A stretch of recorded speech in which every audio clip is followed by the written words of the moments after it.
Welcome to this episode of John's Journal. We're continuing in the Journal of Nicholas Creswell. I've got another journal here that we're going to touch on once I kind of get through today's reading here in Journal of Nicholas Creswell. I'm very, very much abridging this. I just want to give us just an overall cursory glance at what's going on in some of these journals and connect them up together a little bit. We talked just the last episode or so about the travel on board ship. I want to touch that just a little bit more. But in Nicholas Creswell's journal, he has arrived. And he's arrived in a town called Urbana, Rappahannock River, Virginia. They go just a little ways inland and they end up, he says, I arrived at Nanjemoy. I'm not sure exactly how you pronounce that, but that's how I'm going to pronounce it. He says, arrived at Nanjemoy this afternoon. Captain Knox's brother has a house here, but he was not at home. He introduced me to his brother's partner, Mr. Bailey, who behaves very civilly to me and insists that I shall stay a week with him. I don't intend to stay any longer than I can get a passage to Alexandria.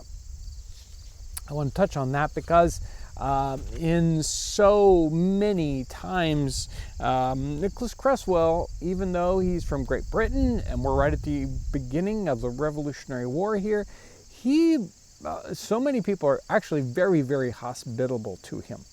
And I think that, you know, with this story and other stories and some other books I've read, it seems that most people in the colonies were very, very,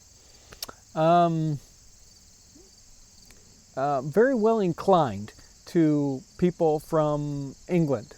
They were happy to interact with them, excited to interact with them, wanted to hear about news from England, even though, you know, there was problems with the government. It didn't seem to be that there were problems with individuals, right? And we could find other references to that if we wanted to. But here he is in Virginia. So that reading was from May 21st. But here we have this whole section, and I've talked about it, I think, at different times on the channel. It's been a while, about what happens with a lot of people once they come off the ship and they get sick because their diet has changed or the environment has changed or something, and that happens. You know, maybe they run into different kinds of intestinal things. It just, you know, doesn't work. Maybe the water, I don't know. But here is Nicholas Creswell, and this is June 7th. So what? Kind of 2 weeks later. Not very much later. Piscataway, Maryland. This morning, Captain Knox and I left Annapolis, dined at Marlborough, lodged at Piscataway. A most violent pain in my head, attended with a high fever, obliged to stop and rest myself at several houses on the road. Captain Knox behaves exceedingly kind to me. And then it just keeps on going and kind of gets worse, right? Got to Port Tobacco with great difficulty. Captain Knox insists on me applying to Dr. Brown. I have taken his advice, and he told me it is a fever with some cussed physical name. He has given me some slops, maybe a treatment physic, as they would call it, and I am now going to bed very ill. The next day, find myself no better. The doctor is giving me more physic. Got to Nanjemoy, almost dead with pain and fatigue, added to excessive heat, which caused me to faint twice. Next day, very ill, confined to my room. This is the first day I have been able to stir out of it. I'm much reduced, very weak. My spirits are good. If we skip ahead, Friday, he's much better. The doctor tells me I am out of all danger, but advises me to take some physic to clear my body and drink a little more rum than I did before I was sick. In short, I believe it was being too abstemious that brought this sickness upon me at first by drinking water. Okay, well, is it because he needed more rum, or was it because the water messed with him? Probably because the water messed with him, but, the next day, Saturday, he's able to walk out of the house. And then the next day, he's feeling a little better. Monday, June 20th, gathering strength very fast, the doctor sent me a box of pills with directions to take 2 at night, 2 in the morning. These are the last I intend to take. He says, I don't want to take any more medicine. Dined at Mrs. Leftwich's, went over to Virginia with some young ladies, but returned in the evening. Wednesday, taking the pills the doctor gave me, but these don't seem to work, only cause a bad taste in my mouth. Will take 3 this evening. So what? So the doctor said, wait a minute, back here at the beginning, take 2 at night, 2 in the morning. That was the directions. So they're not working, so he's taking 3 now. Maybe not the best advice, or he shouldn't be taking his own advice. Thursday the 23rd, the next day, this morning I took 4 pills. So 2 didn't work, 3 didn't work, now he's taking 4. I don't even know, he says like he's feeling better. I don't even know what he thinks is going to happen. Which has caused a violent pain in my bowels all day, attend with constant thirst, a very bad taste in my mouth, but affects me no other way. Colonel Harrison sent me a hummingbird. This is supposed to be one of the spices, so he tells me about a hummingbird. And then Friday, much worse. My throat and tongue are swollen. I've sent for the doctor, confined in my bed. I'm afraid I am poisoned with his confounded pills, a continual thirst, but these people will not let me drink. So in comes the doctor. The doctor says, after he examined the pills, he came with a truly physical face to my bedside and felt my pulse. And he began to beg pardon for the mistake he said his apprentice had inadvertently committed by sending me strong mercurial pills in the room of cooling pills. I immediately gave him as hard a blow as I could with my fist over his face, and would have given him a good trimming had I been able. This discomposed his physical muscles a good deal and made him contract into a most formidable frown. He did not attempt to resent it. So he has been poisoned by mercury pills, generally used, well, they used mercury for a lot of things, but most often for venereal disease. So here he is, and even from the beginning, bad taste in your mouth, yeah. They call it a sweat sometimes, or salivating, because it makes you salivate a lot. So he should have known, if he was familiar with it, the symptoms right away, that's the kind of medicine that he was taking. Of course, he took more and more of it, and they were heavy doses. The doctor gives him brimstone and some other things to try to get that out of his system, but he is feeling very bad. Here's Wednesday the 29th. Finally, mending very fast, able to walk about the room, swelling gone away, my throat got well, but my mouth is very sore, which I wash every 2 hours with vinegar. I understand the doctor sends every day to inquire how I do. Had it not been for the extraordinary care of Captain Knox, I must certainly have died. And so he continues to go on the mend. He finally does get better, but he's still extremely weak. Then he has the problem here Monday, July 18th, so 3 or 4 weeks later, he gets the flux. And later on, it works into the bloody flux, which is really, really bad. This might be an intestinal problem like gastroenteritis, something like that. It's not good at all. In fact, it can kind of kill you. And he even sort of, maybe it's like he's worried about the fact that he might be dying, and it's got to, he even says he's hoping that he will have enough stuff to sell to bury him. And he says, if I die, I hope Mr. Kirk will send this book home.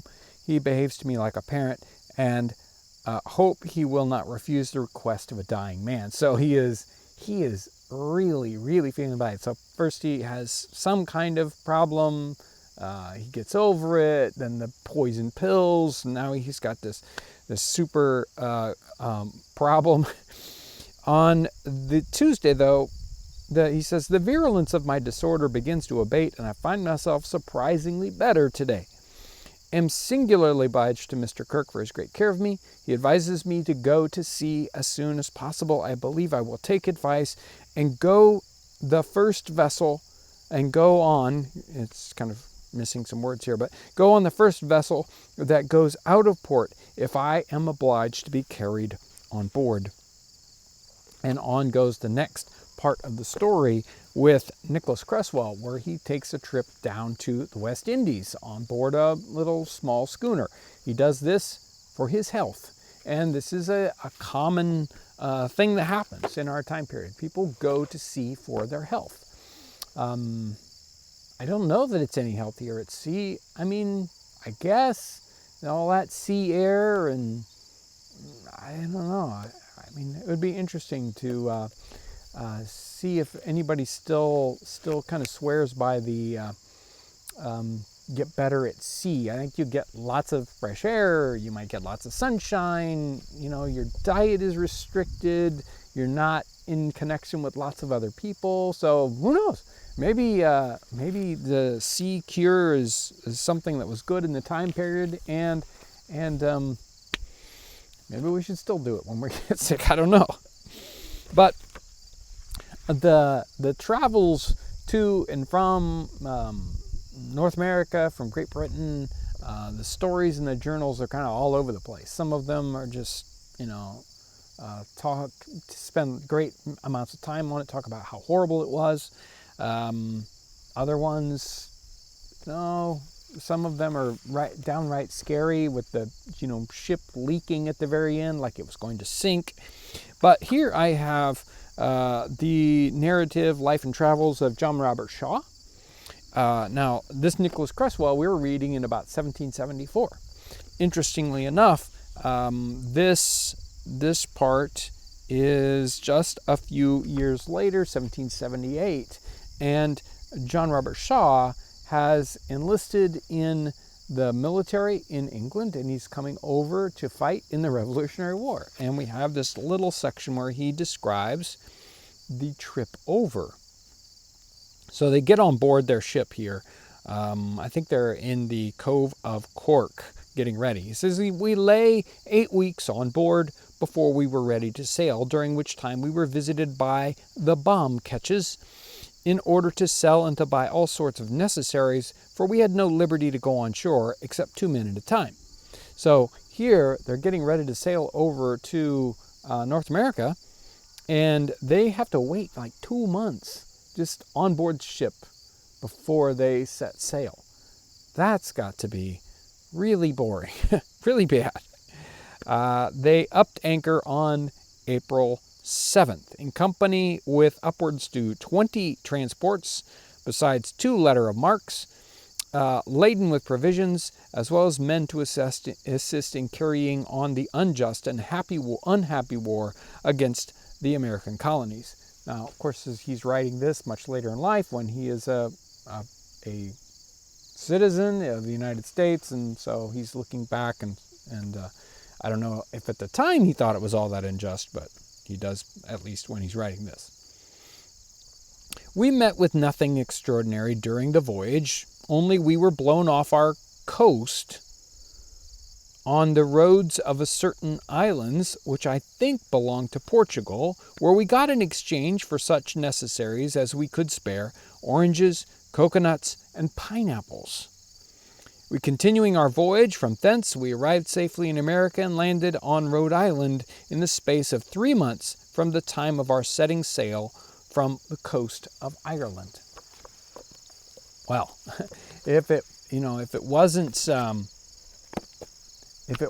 a hair-raising journey, it certainly was a long one, waiting 2 months off the coast and then finally 3 months on your way.